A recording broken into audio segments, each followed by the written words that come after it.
Calling Cajun Catholics, today is your day as my home state of Louisiana gets its say. But how will politics, God, and the Pope come into play? Plus, I'm giving a pop quiz. Get ready to test your knowledge of who said it, Newt Gingrich or Kanye West. And can a pill cure racism? Can a drink change your politics? Or is it all just crazy talk? But first, the quest for justice continues.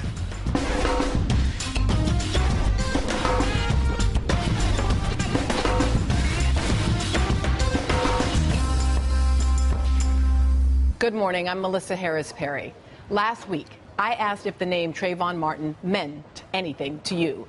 After weeks of outcries by his family, their lawyers, and total strangers marching in hoodies to show their solidarity, I'm hoping that it does. The slaying of Trayvon Martin has pierced the complacency that typically meets the untimely deaths of black men and boys. Trayvon's youth, his bright future, his seeming innocence, and his nightmarish screams on the now viral 911 recording have stirred up a cauldron of anguish and anger and demands for answers. Since George Zimmerman killed Trayvon Martin on February 26, the outrage has been growing, and we're finally beginning to see some results.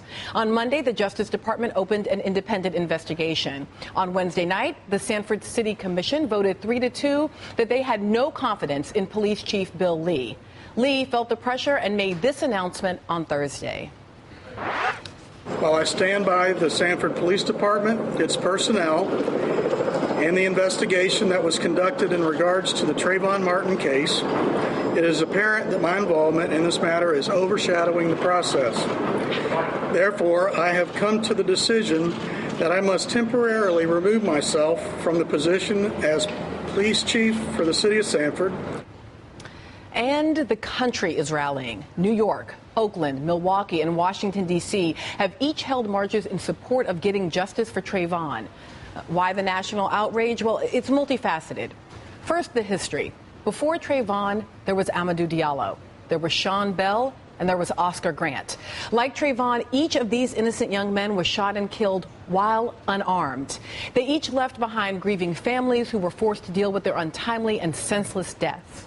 Then there's the policy. Have you heard about stop and frisk?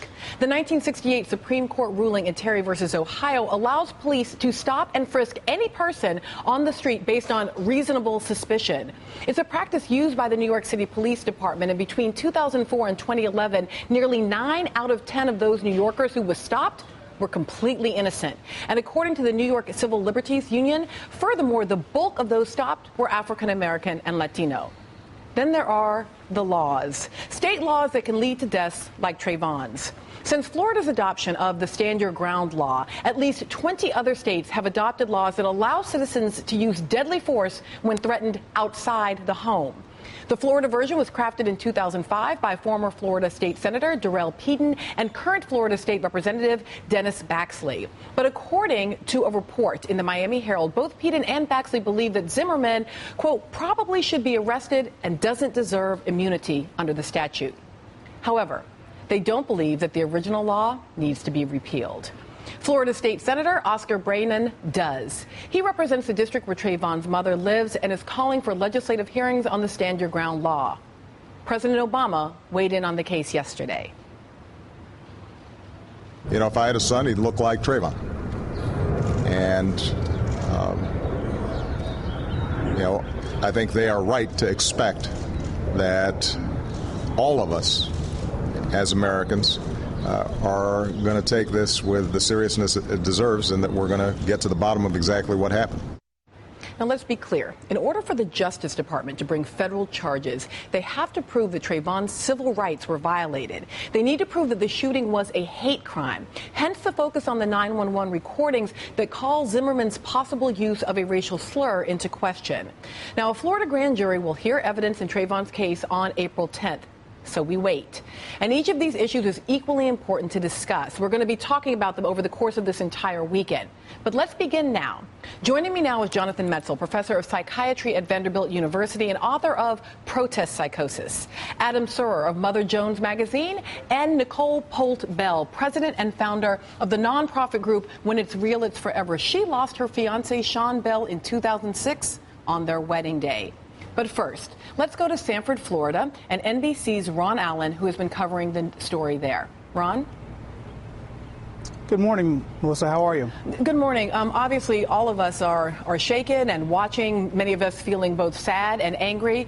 But I want to ask, are there some new developments this morning that we haven't heard about? I think the biggest new development is that there's an attorney who's speaking out on behalf of George Zimmerman. We've not really heard his side of the story in a lot of detail, and this attorney has not had a lot to say, but he has said that Zimmerman still maintains his innocence. He's aware of the national outrage.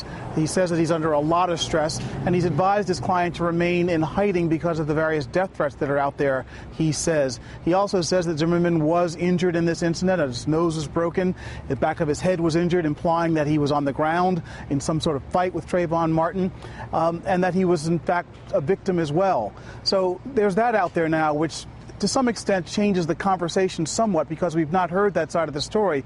Of course, it still remains to be seen how many people will believe that side of the story versus what we're hearing from the cops and versus what we're hearing from Trayvon Martin's family and his supporters. Sure. Ron, stay with us, but I do want to also turn here at the table. Nicole, thank you so much for being here.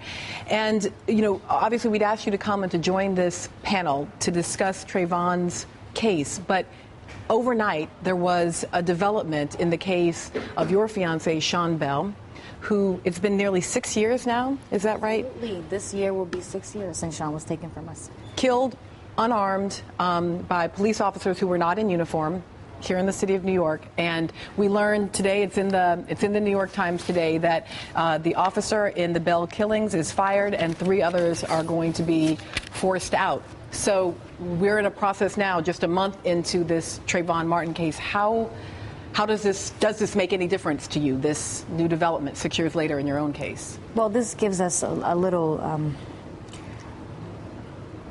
just a tad bit of a warm feeling, because I have to say it has been 6 years, you know, and my daughters have gotten bigger and time has passed, and it should not take 6 years for these officers who committed this crime in an instant, this killing of an innocent man and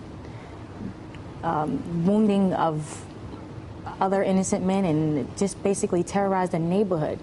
These men should have been thrown off the force. They proved that they weren't trustworthy, and that no one who made those decisions should be allowed to use a deadly weapon and use their own discretion. You know, my family is now having to suffer because of that. It seems like 6 years, such a long time to everyone else, but to us it really feels like it just happened. Right, of course, because Sean was your beloved, and then he was gone. Adam, you have been following and writing about, I follow your writing very closely for Mother Jones. I think Mother Jones has been one of the most important kind of explainers of what happened here. So maybe walk through a little bit on the Trayvon Martin case. What are the things that people listening ought to know? So we're hearing from Ron Allen that maybe there's another side to the story. Obviously, Nicole, you know that in your case there was always sort of this notion there was another side.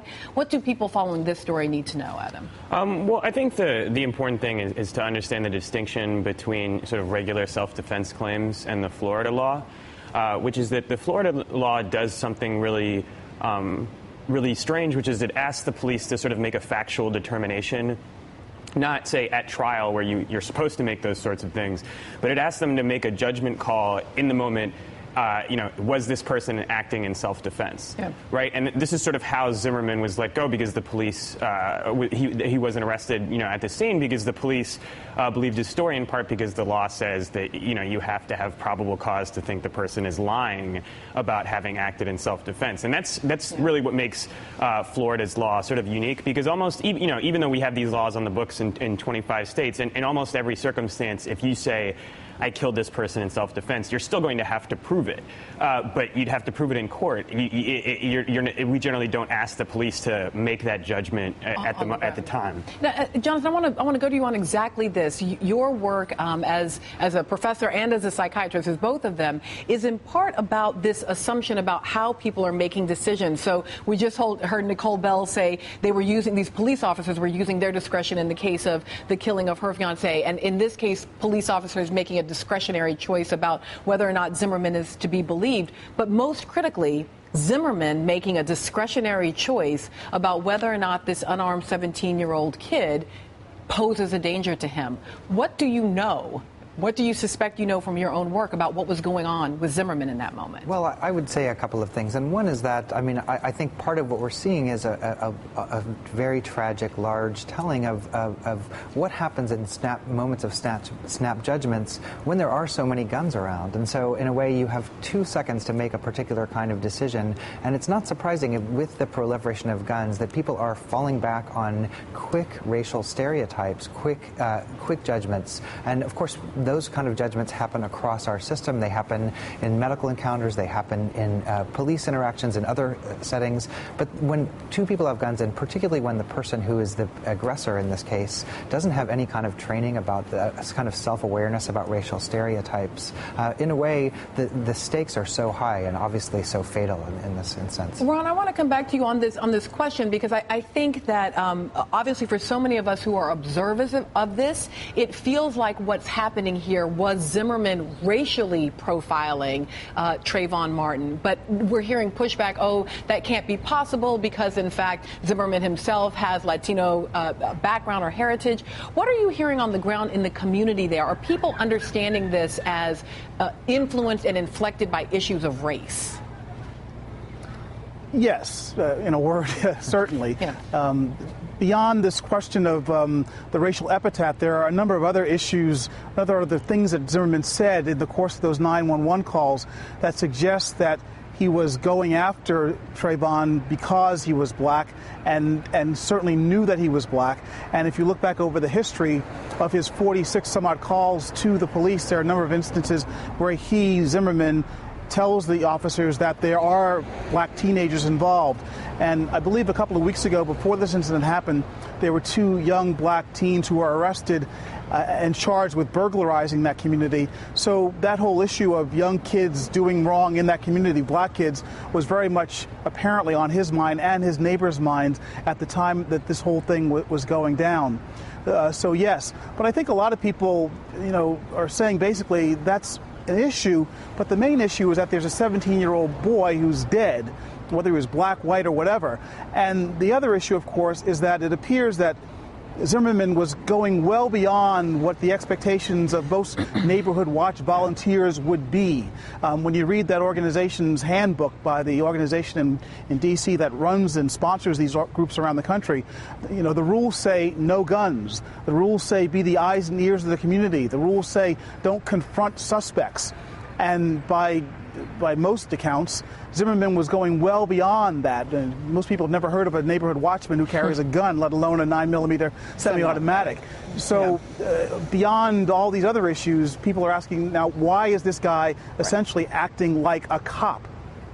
Thank you, Ron Allen in Sanford, Florida. We appreciate you bringing us the news from there. Now, we are going to continue this conversation. We are not anywhere near done, and we're going to keep talking about the influence of race, issues of madness, all of this in our fight for justice for Trayvon Martin. I think every parent in America should be able to understand why it is absolutely imperative that we investigate every aspect of this, and that everybody pulls together, federal, state, and local, to figure out exactly how this tragedy happened. And right there, our President Obama, succinctly verbalized why Trayvon Martin's case is not just a problem for African-American parents, but for all parents, although I think quite specifically and in important ways for parents of color who are trying to raise children who might be profiled in this circumstance. And so I actually want to start, one of the ways I deal with the stress of the emotions of this sort of racial moment is to go back to the reading. So I've been on Richard Wright, and I've been on Claude Brown's Man-Child and Ralph Ellison's Invisible Man, and I was reading from James Baldwin's The Fire Next Time, from the first chapter where James Baldwin's uncle is writing to him, and he writes, "You were born into a society which spelled out with brutal clarity, and in as many ways as possible, that you were a worthless human being, that you were not expected to aspire to excellence, you were expected to make peace with mediocrity." And I suspect also potentially to make peace with potential violence against your body. So I am joined now by Jonathan Metzl of Vanderbilt University, of Adam Surer of Mother Jones Magazine, and Nicole Polt Bell, the widow of Sean Bell. And I appreciate all of you for being here because yes, the president made Trayvon Martin the whole country's son, but I want to talk about race here because it just feels like as much as we're talking about hoodies, this is about race. Adam. We're talking about the bodies and the hoodies is what we're talking. I mean, I think Obama's remarks are extraordinary because, in part, this sort of happened with the Henry Louis Gates moment when he was arrested inside his house. There's a way in which, the president is the president and he's dealing with all these big issues, but then he sort of reminds you, if he had been walking around that Sanford, Florida neighborhood, Zimmerman might have called the cops on him. You know what I mean? This is an acknowledgement that, despite the fact that the president is black, that these issues and these factors, still, impact people's lives in drastic ways. Jonathan, your research in part talks about this assumption of criminality around black men and black men's bodies. Tell me a little bit about how that may have influenced what was happening in Sanford, Florida that night. Well, I would make 2 points about that. And the first is that this, of course, this, as I said before, is an individual tragedy, but there are whole structures around the kind of cultural mistrust of African-American men. And so this is something that plays out, as we know, across the medical system, the penal system, other kinds of issues. And so the research that I do looks at the race-based misdiagnosis, as you know, of schizophrenia in African-American men. And part of it is that even when we try to train doctors, even when we try to train police not to make automatic racial assumptions, even with years and years of training, people still fall back on it. And so part of this issue is what happens at that automatic moment and how dangerous it really is to just give somebody a gun and not think about it. And the other part is that this is also a story about the racial politics of guns. I don't think we've had that conversation before.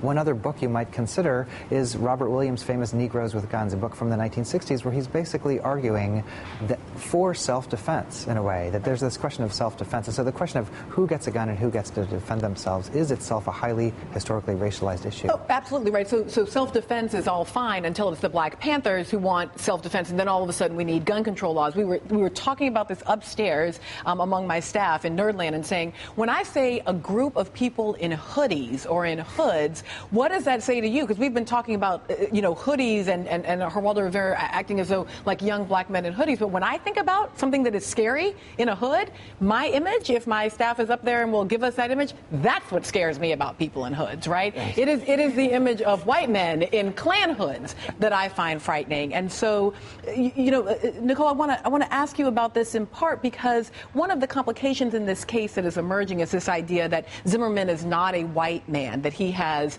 Latino ethnic background and heritage. And this was also sort of part of the discourse in Sean's case, this idea that because there were officers of color involved, that it couldn't be racialized. Where have you and your family and the folks doing the work around Sean's case come down on these questions? Well, it really comes back to the same similarities in the Trayvon Martin case.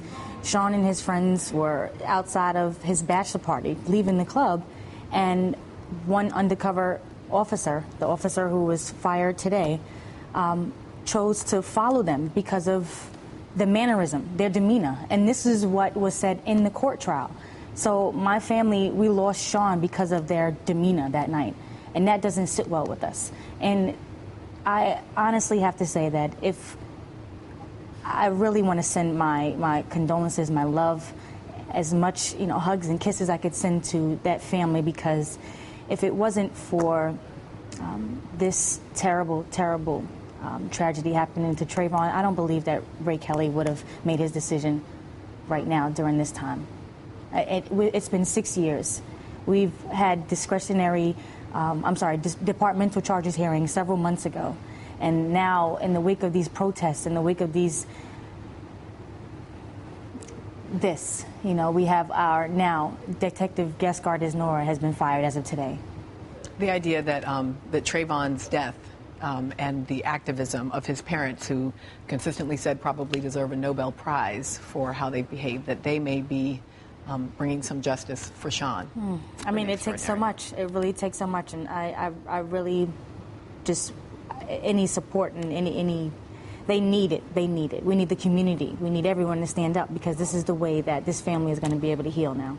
Nicole, thank you so much. Up next, why this is actually a very old story.